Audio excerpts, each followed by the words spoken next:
అతి తక్కువ ఖర్చుతో తల్లిదండ్రులవ్వాలనే మీ కలను నిజం చేస్తోంది Rohit test tube baby centre Khammam. Rich person ఏం చేస్తాడు, తన యాక్టివ్ ఇన్కమ్తో పాటుగా, అంటే దీంట్లో మళ్ళీ 3 స్టేజ్లు. ఒకటేంటంటే ఓన్లీ యాక్టివ్ ఇన్కమ్ చేసి ఆగిపోయేవాడు.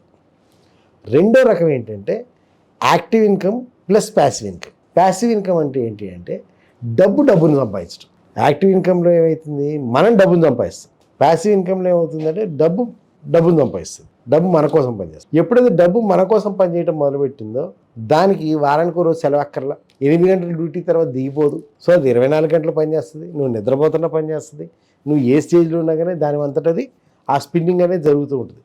ఆ స్పిన్నింగ్ అనేది జరుగుతూ ఉన్నప్పుడు ఆ స్పిన్నింగ్లోకి నువ్వు ఎంత ఇన్పుట్ ఇస్తూ వెళ్తావు అనేది ఆ స్పిన్నింగ్ని స్పీడప్ చేస్తుంది, వాల్యూమ్ని పెంచుతుంది, వాల్యూని పెంచుతుంది. వాల్యూమ్ని, వాల్యూని, వెలాసిటీని, స్పీడు పెరుగుద్ది, సైజు పెరుగుద్ది, వాల్యూ కూడా పెరుగుద్ది.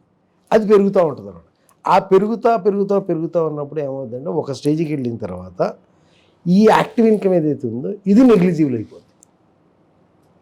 అంతే, ఇది నెగ్లిజిబుల్. ఇది ఎప్పుడైతే నెగ్లిజిబుల్ అయిపోయిందో ఆటోమేటిక్గా మనిషి అక్కడ రిటైర్ అయిపోయినట్లు లెక్క, ఫిజికల్గా యాక్టివిటీ నుంచి రిటైర్ అయినట్లు లెక్క.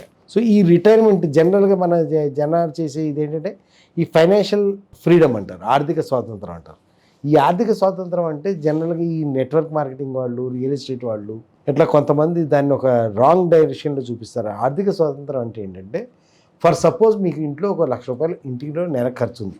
ఆ నెలకు కావాల్సిన ₹1,00,000 మీరు దానికోసం పనిచేయాల్సిన అవసరం లేకుండా ఆ డబ్బు మీ దగ్గర ఏదైతే డబ్బు ఉందో, ఏదైతే మీరు పెట్టుబడి పెట్టారో ఆ డబ్బు ఆ ₹1,00,000 సంపాదించుకురాగలిగితే అంటే బతకడం కోసం మీరు పనిచేయట్లేదు. అది ఆర్థిక స్వాతంత్ర స్థితి. ఓకే, దాని తర్వాత వచ్చేది ఏంటంటే ఇది ఏమవుతుంది, మన జీవితకాలం మనల్ని నిలబెడుతుంది. ఇది ఆర్థిక స్వాతంత్ర స్థితి.